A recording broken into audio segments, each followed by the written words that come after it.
So, in the previous lesson, I spoke about the importance of money, the importance of understanding where you want to go with money and knowing very clearly how much it costs to be you. Now, I want to talk about the second most important concept in running a creative business or just running any business in general or being a successful freelancer. Something that is even harder for a lot of creatives to understand and to grasp, the concept of the customer. Now, I want you to hear this statement and remember it, hopefully, for the rest of your life. The customers you serve is more important than the quality of the work you do. I know you're thinking, oh, that can possibly not be right. I'm a creative. Isn't the quality of my work the most important thing? No, it's not. Quality is important, and we're going to talk about the importance of quality down the line. But when it comes to making money as a creative or being a more profitable creative person, the first thing that I need you to understand after understanding money is your customers. See, the frustration that most creatives have is that they want to be paid a certain amount of money, but then they simply just don't get it, right? So I talk to a lot of creatives and they get so frustrated because like, I send an invoice for 20,000 and then they say they can only pay 2,000.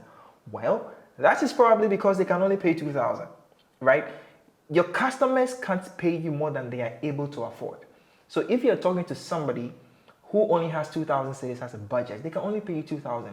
No matter how great the quality of the work you deliver to them, they can't pay you anything more than that because they do not have the money to pay you more than that. And it's such a weird concept sometimes for creatives to understand because we are all about ourselves and what we want to do and the quality of the work. But you really, really have to seriously think about the quality of the customers you are getting. The kind of customer you get determines the kind of money you make. And if you did the exercise in the first video where I talked about the importance of money, then you have a sense of where to start from. So let's make this practical. Let's say in my last exercise, I decided that I wanted to make, maybe 50,000 cedis a month. And I want to be able to do that just doing like 2 or 3 different projects. The question is, who can pay me 50,000? Let's say I'm a brand identity designer and I say that for every brand identity I do, I want to be able to charge like $8,500. Okay, yeah, let's go with the dollars. Let's say I want to be able to charge $8,500. The question is, what kind of client can pay you $8,500? Unless you're able to find somebody who can actually pay you $8,500, it does not matter the quality of the work you do, you can't make $8,500. So that's the thing I want you to understand. First is that after you decide how much money you want to make, you have to go after the customers who can pay you that amount of money. And there is no easy way to do this. You just have to do the hardcore research. Sometimes there are certain industries that are going to value the thing you do more and are able to pay a lot more of that money. So for example, when I started my agency, Keda, in the very early stages, I decided I was going to focus on early stage tech startups that have raised at least $2.5 million to $4 million. This came from a conversation I had with a more senior marketing person who told me this is around the stage where these businesses are ready to invest. So that became my target audience. Why? Because I wanted to be making a minimum of $12,500 per design project. And from the research I did, these people are the ones that could pay me that amount of money. I have gotten paid that amount of money on some projects, not on all of them, but it's because I was dealing with customers who can pay that amount of money. So if you're a writer, if you're a photographer, if you're a model, you have to be able to make that decision. And like I said, there is no easy way to do this except just hardcore research. What industries are paying the most right now? What industries are raising a lot of funds? What industries are hot? What industries are highly competitive when it comes to the kind of creative work that you do? Because those are the industries that are more likely to want to look good and are more likely to want to pay you the amount of money that you need. So it is all about the customer, right? So first, you need to determine the kind of customer that can pay you the amount of money that you want. Then you need to be able to determine what problems those customers have. So it's not just about finding the customer who can pay. You need to understand their problem. So if, like the tech companies that I referred to, for instance, I needed to be able to make a list of what problems they had. These tech companies needed branding, they needed websites, they needed somebody who is able to adjust their fast-paced nature, they needed somebody who understood the industry, who could work fast. They needed somebody who could give them some cost savings or cost advantages. In other words, they needed somebody who can deliver the same quality of service for a slightly lower price. I needed to understand all these different things about my customer, right? That's what you call the customer profile, the customer persona. And you have to build this for yourself. Right, so in the exercise files in this attached to this course, you're going to see some questions in this particular section that will help you create your customer profile, right? But let's get back to it. It's like, first, You need to know who the customer is, how much money you want to make from them. Then you need to know what problems they have. Then you have to ask yourself, okay, of all the problems they have, which ones can I solve? Which ones do I have the skills to solve?